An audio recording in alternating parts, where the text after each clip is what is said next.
Produsen-produsen apa yang kalau penjualannya di bawah 1 juta unit dan masih lebih tinggi dari pesaingnya tapi masih merasa kalah? Ya, betul, Honda. Produsen-produsen apa yang suka ngikutin jejak produsen lainnya?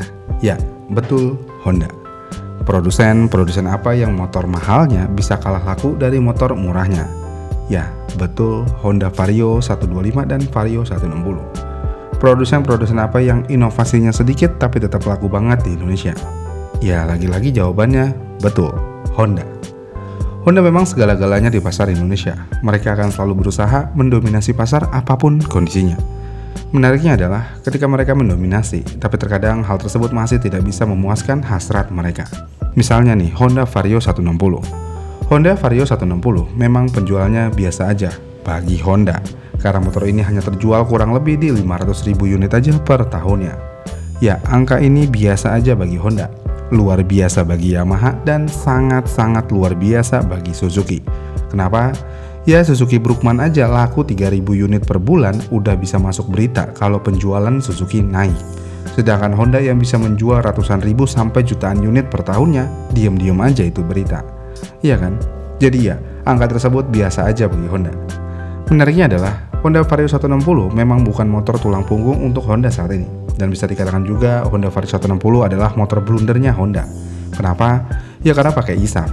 Desainnya aneh dan harganya beda tipis sama Vario 125. Makanya gak heran beberapa orang bilang kalau Honda Vario 160 adalah motor blundernya Honda. Mungkin Honda menyadari hal tersebut dan Honda ingin menaikkan penjualan Honda Vario 160 lebih jauh lagi.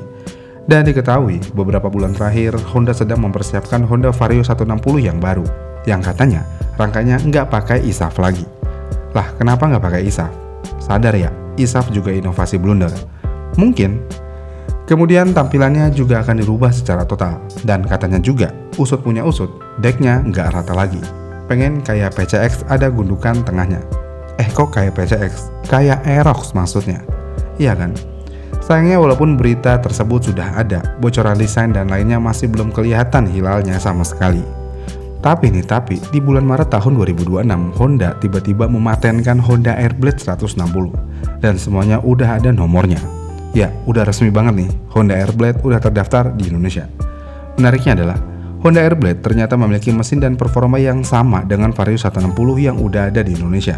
Yang mana kedua motor ini sama-sama menggunakan mesin ISP Plus 4 katup berpendingin cairan dengan kapasitas 156,9 cc yang bisa menghasilkan tenaga di 15,4 PS dan 8.500 rpm dengan torsi maksimum di 13,8 Nm di 7.000 rpm. Tapi nih, walaupun mesinnya sama, secara keseluruhan Airblade terasa lebih baik dari Vario 160. Bahkan bisa dibilang Airblade 160 adalah versi upgrade dari Vario 160. Misalnya di rangka, Vario 160 menggunakan ISAF, Airblade menggunakan rangka backbone atau underbone dengan konfigurasi tangki tengah. Di sini udah jelas banget upgrade-nya, benar-benar jauh banget. Kemudian untuk suspensi belakangnya, Vario 160 masih single shock, sedangkan Airblade udah double shock. Kemudian kapasitas bagasi, yang mana Airblade punya kapasitas di 23,2 liter dan Vario 160 cuma di 18 liter. Pengeremannya ya kurang lebih sama, ukuran velg juga kurang lebih sama. Jadi ya, Airblade 160 seperti versi upgrade dari Vario 160. Satu-satunya keunggulan Vario 160 ya cuma di kapasitas tangkinya aja, yang mana Vario 160 punya kapasitas 5,5 liter, sedangkan Airblade hanya di 4,4 liter aja. Kemudian secara desain nih, untuk Vario 160 ya nggak usah dibahas lagi dia desainnya, karena ya kalian tau lah nilai desain Vario 160 gimana. Kita fokus ke Airblade aja. Jadi kalau dilihat desain Honda Airblade sebenarnya agak unik nih. Lampu depannya kayak Honda Beat, tameng depannya Vario, dan ada lampu sen yang posisinya cukup canggung. Nggak cuman posisi lampu sennya yang canggung, tapi jarak antara tameng dan spakbor juga canggung banget, kayak motor underbone. Lalu untuk bagian kepalanya, plastik banget. Kemudian untuk bagian kokpitnya, ya hampir sama kayak Vario 160 secara visual. Kemudian bagian belakangnya, ya kayak Honda Vario 160 tapi kayak pakai lampu PCX. Gede banget di motor yang memiliki bodi ramping. Tapi kalau dilihat dari samping, motor ini sebenarnya cukup oke sih kalau dilihat. Walaupun kalau kita mau sandingkan dengan desainnya Aerox, Airblade kayaknya ya telat keluar deh. Seharusnya motor ini keluar di tahun pertama kali Aerox keluar, karena motor ini kayak ketinggalan satu generasi jika dibandingkan dengan desain Aerox. Iya kan? Menariknya adalah, Honda Airblade dipatenkan di Indonesia selang beberapa bulan setelah Honda mengumumkan akan mengeluarkan Vario terbaru yang lebih segar.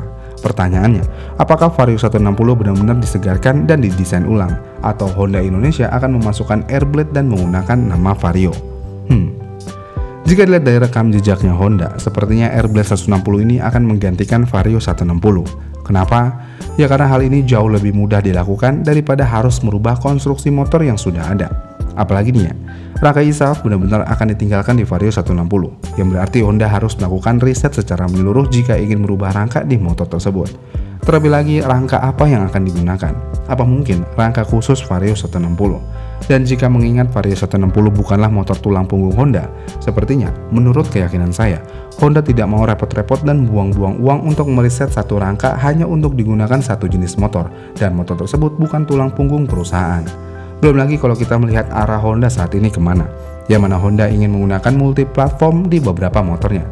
Dengan adanya arah tersebut, menurut keyakinan saya lagi, hampir mustahil Honda membuat rangka khusus di Vario 160 terbaru. Apalagi ada jawaban yang lebih murah, yaitu airblade 160.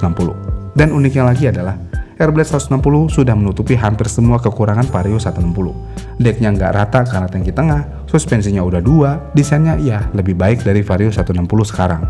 Kasarnya, Honda Airblade kayak lahir dari hasil revisian Honda Vario 160 aja, karena hampir secara keseluruhan motor ini mirip, tapi dengan versi lebih baik. Dengan adanya kemiripan yang cukup identik ini, apakah Honda berani membuka pasar baru? Jawabannya kemungkinan besar tidak berani, apalagi Honda sejauh ini cukup ketat perihal line up motor mereka, yang mana hampir tidak ada produk kanibal di Honda. Jika Airblade dibuatkan pasar baru dan Vario 160 terbaru masih menggunakan deck rata, single shock dan lainnya, kemungkinan besar ya Airblade akan menjadi produk kanibal Honda Vario 160. Dan Honda tidak mau akan hal tersebut.